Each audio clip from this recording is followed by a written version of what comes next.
welcome back to the channel, or welcome to the channel if you're new. This week's video is going to be a little bit of my weekly riding routine. This Monday she had the day off, so she just got a nice turnout. On this particular Monday it was raining, that's why she has her little sheet on. But she usually goes on the walker and for a little turnout. So Tuesday is lunging day. I always start out with just letting her walk on a really, no side reins or anything on both reins before I let her start. As you can see, I decided to lunge her in the dark and she was a wee bit spicy. But like I said, I do think it's really important that they get a little bit of time to warm up without any side reins or anything like that on so they can properly stretch. So I just kind of quietly asked her to come back to walk and just continue her little walk. I then ask her to trot a little bit on a loose rein, and again I do this both directions. I just think it's really important that they're able to move their bodies all by themselves without the constraints of any side reins. And then the same the other direction. Now I also wanted to say that I don't necessarily lunge every week, but Cinnamon is kind of coming back into a little bit heavier work, and I wanted to kind of start building her muscle up again, and this is a great way for her to get some cardio and actually just find her balance on her own. At this point we had a little coyote, which you can barely see down there at the end, a little coyote friend that was causing some little spicy moments from Cinnamon. But as you can see, I did put my side reins on, and I'll talk a little bit more about what kind of side reins I use at the end of this clip. But I still have them on a pretty loose setting. I don't want her head to be too tight in. I always want her to feel like she has freedom of movement, which, as you can tell, she still can very much move her head up and down. It just kind of encourages her to use her back a little bit more and come into a little bit more of a frame.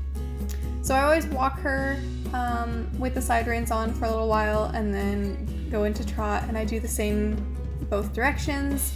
I know a lot of people like to work all one direction and then change direction and work the whole other side. But when I'm lunging, I don't like her to be going one direction for too long. So I try to do, when I do something to one side, I change the direction and do the same thing on the other side. So as you can see here, I'm just letting her have a little bit of a canter with the side reins on both reins. And here you can really tell how loose those side reins are because they are flopping around. And she, as you can see, is able to put her head up a little bit. I'm not really asking her to come into a very collected frame by any means. Just thinking about trying to keep her a little bit forward. On this particular day, she was pretty stiff. And then we had some friends come by on the trail who decided to gallop right past our arena, which caused a fair bit of excitement. So I took a moment and calmed her down again, and then put her on a little bit of a smaller circle and with a little bit of a tighter side reins, and just asked her for a few transitions where she really had to sit a little bit more on her butt. So at this point she's on about a 10-meter circle, and so I'm just asking her for a few trot canter transitions. Again, just trying to focus on getting her to build her butt muscles a little bit more and do this on her own, where she has to kind of figure out her own footwork and doesn't rely on me as a rider to kind of balance her when we do these sort of transitions. And then I basically put her on a little bit of a bigger circle and ask her to do the same thing, just a little bit more forward. And I think working on transitions on the lunge line is so helpful because, like I said, they have to figure out their own balance. And it gives them a chance to really sort it out for themselves. And here you can see she's finally starting to stretch forward and down a little bit more, which is kind of what I'm looking for. And then we do the same thing the other direction. So back on the 10-meter circle, and I'm just asking her for some trot and canter transitions and trying to get her a little bit more soft and supple through that right side.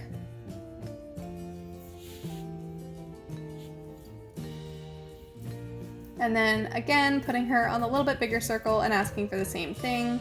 Lots of transitions. Like I said, I always like to do a lot of transitions on the lunge line. I feel like that's one of the most beneficial uses of lunging. And she's not a horse that I lunge to get energy out. Once again, it's really just for her to exercise without me on her back so that she can really figure out where her feet are all by herself.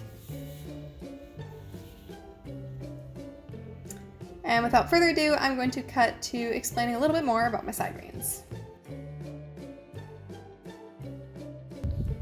Seriously? Coyote? Anyways, I figured I'd talk about this now a little bit more since she is a little bit more quiet since she's had a nice lunge. Is my lunging setup. It's not the most common. I know, but kiddo, I need you to stay over there. They're called German sliding side reins, and I really, really like them because they're super versatile. This part actually is not fixed, so that slides through, so she can put her head freely up and down. And then these, you can choose where you want to attach these. So for her personally, she likes to go behind the bit, which you will not be able to tell from this lunging session because she was a little bit spicy head up in the air, but usually she does. So I like to keep it up there kind of to mimic like my rein aid. And then this one is more so to keep kind of the roundness and the shape of her back and to encourage her to really work over her back. And it's super, super adjustable. So obviously she's not very big, so I did have to loop this one back around. And I do kind of gradually tighten it as I go. I don't start on the tightest setting. I start on the loosest and then kind of work towards more a little bit of a collected frame, this is about the tightest I go with her. She was quite spicy, so normally I only do the second one, but she really needed the third one today because she was just a little bit of a looky-loo. But yeah, I really, really love the setup, and like I said, super adjustable, so you could put it on the top ring, the second from the top, you can put up both of them on the side, and then they just kind of act like side reins.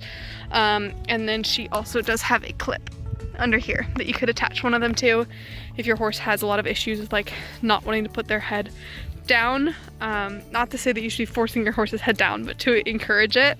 And you will have seen like when she got a little bit spicy, this doesn't hold her head down. Like she can still put her head way up in the air, and she can also put her head down, so it's not really restricting her movement. I'm gonna take these off so that she can relax a little bit. I already let her walk around quite a bit, but that is the setup. I really like it. They're super adjustable. I have had them for years and years and years and years, and really, really like them. And then Wednesday, I decided to just take her for a long walk around the property because she had worked on the lunge line the day before. And like you will know if you have watched my previous videos, Cinnamon is not in a very heavy workload at the moment. I try to keep things pretty light. So after her workout yesterday, I decided this day to just take her for a long walk around the property. And we are super lucky. We have a huge property with a big old track that goes all the way around the perimeter. So on chill walking days, I just take her for a few laps around the property, which usually ends up being about 30 to 45 minutes. And it's a great chance for her to just stretch her legs and also just enjoy a little bit of time riding where she doesn't have to go in the ring, but also doesn't have the stress of necessarily leaving the property. So I have always liked to do this ever since she was really little. I just think it is a great addition to our routine.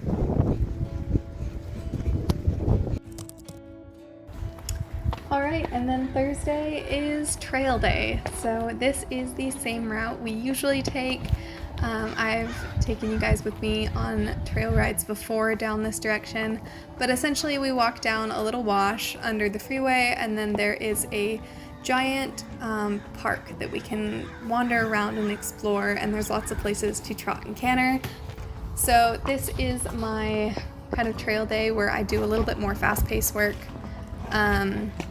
A little bit more trot and canter and just work on building up her fitness a little bit better.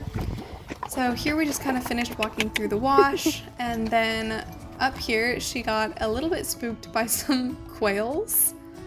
I really don't know what they were doing, but there was like a group of like 20 to 30 quails that were making so much noise, and Cinnamon thought it was absolutely terrifying. So she snorted and stared at them for a bit. And then after we made it through there and underneath the freeway, we make it into the park. This is kind of the little parking lot area, and as you can see, the sun was coming up and it was absolutely beautiful. And then there's a few little trails along here, and I love to trot this trail. I think it is so beautiful and just very picturesque.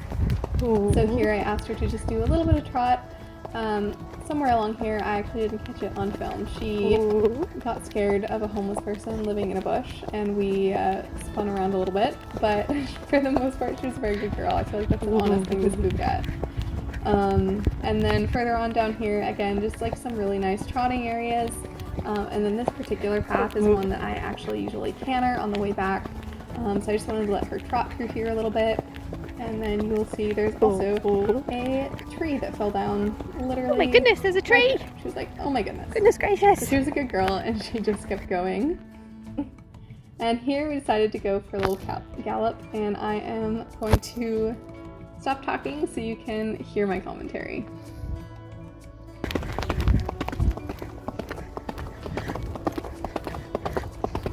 You ready, kiddo? Go for it!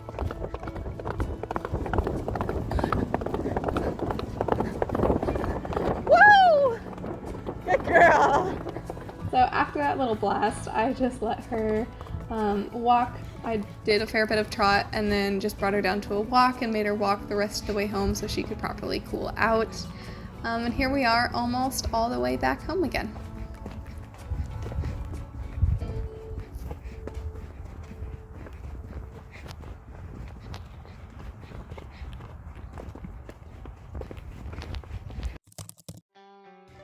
Alright, and then Friday is pole work day. So I like to set up this exercise when I'm feeling a little bit lazy and uncreative because it is so incredibly versatile. So I literally just set up a box of poles, and if you've never done this exercise before, it is, like I said, really, really handy. So you can obviously just walk it across it like this, just straight across, and then one of my other favorite exercises to do with it is to actually make a 4-leaf clover out of it. So as you can see, the first time I go over it, I just turn right, and then I circle back around and go straight over the poles again. And normally in this exercise, I would have both hands on the rein and I would be really focused on bend and making sure she's really stepping through and the quality of the walk. In this instance, I was filming, so I could not do that, but we worked on steering from my legs. So then after you go through, you turn left, and then you go straight over the poles again, and then I will turn right. So the idea is you're making the shape of a little 4-leaf clover. And this exercise can be done at any gait, so it can be done at walk, trot, or canter. Obviously, it gets more difficult the faster you're going. And if you're doing it at the canter, your horse does have to know their changes, or at least be able to change up the pole. But for the most part, she was really, really good at this. And because she's not the fittest at the moment, I just did this exercise of the clover in walk and trot, and then the canter poles, I just treated them as normal canter poles where I would just canter over both of them.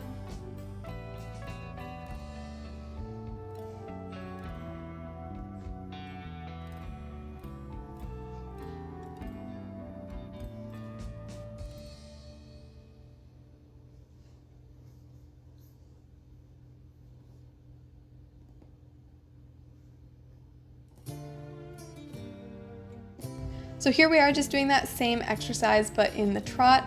So we're just gonna come over, straight over the poles and then turn left, and you're gonna make a bit of like basically a 10-meter circle.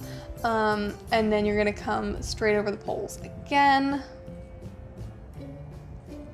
And then make a 10-meter circle to the right. Again, just really focusing on the quality of the trot, making sure it's not getting too quick, making sure she's bending nicely. And the poles just give her a little extra thing to think about. So here we turned right instead of left, and then we're going to come over the poles and then turn left. So essentially every time you go over the poles, you alternate which direction you do the 10-meter circle, and then at the end of the exercise, you've made a 4-leaf clover.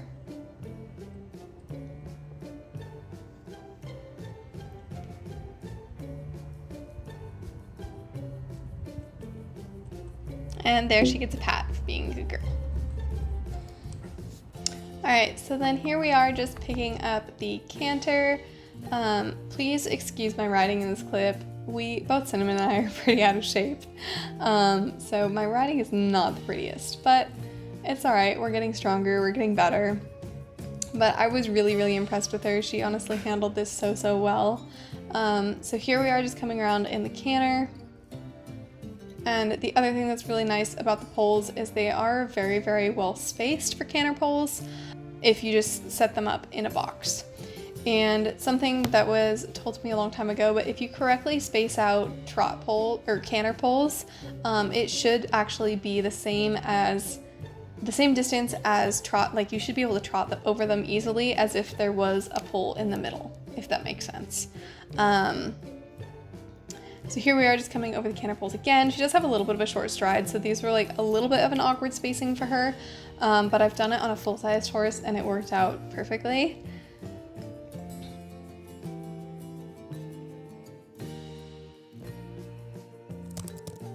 And Saturday she gets another day off. This particular day it was so windy, as you can see by the trees in the background, but she surely enjoyed just sitting out there and doing her favorite activity, which is eating dead leaves. We joke that for her they are little potato chips because she is happy as a camper to get out there and just munch on them for hours.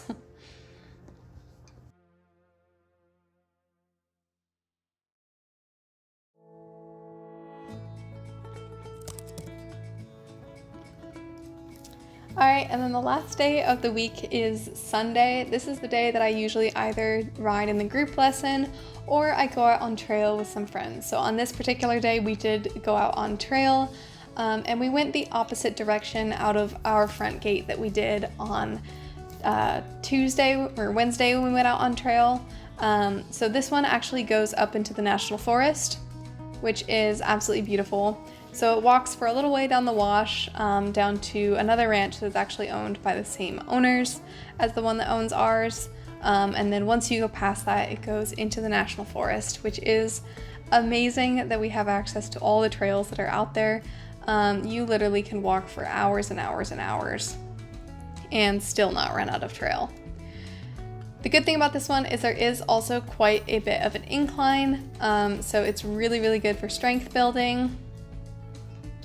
As you can see, like it just keeps climbing up, and the horses do get pretty tired on it. You can tell that it is a good workout for them. And I was so proud of Cinnamon because she actually led for a lot of this trail ride and was so incredibly brave. She's not always been the best on trail. She can be quite spooky. She's always pretty brave about it, like she'll eventually go through it and she'll eventually do it, but she can be quite spooky about it. But as you can see on this day, it was absolutely beautiful. This was filmed in early January, but it was so warm, it was so sunny, and absolutely stunning. So once we kind of get to the top of our little mountain / hill that we climbed, we kind of circle around a little bit, and there's actually another ranch up here. So that's what we're walking by on our right.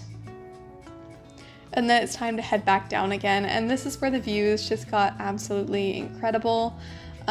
We walk around down here to a little gate that we have to walk around, as you can see up ahead on the trail, and then we turn around and face the valley, and it is just absolutely stunning.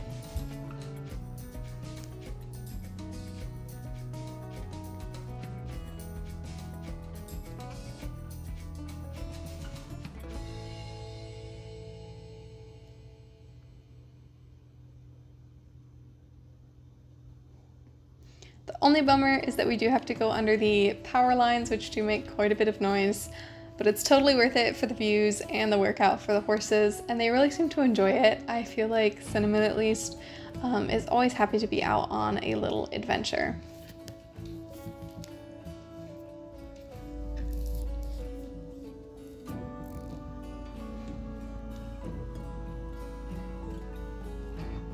And just like that, we are almost home, actually. We just have to walk back on the wash and then we are back at home. So here we are on that little trail that leads back to our house.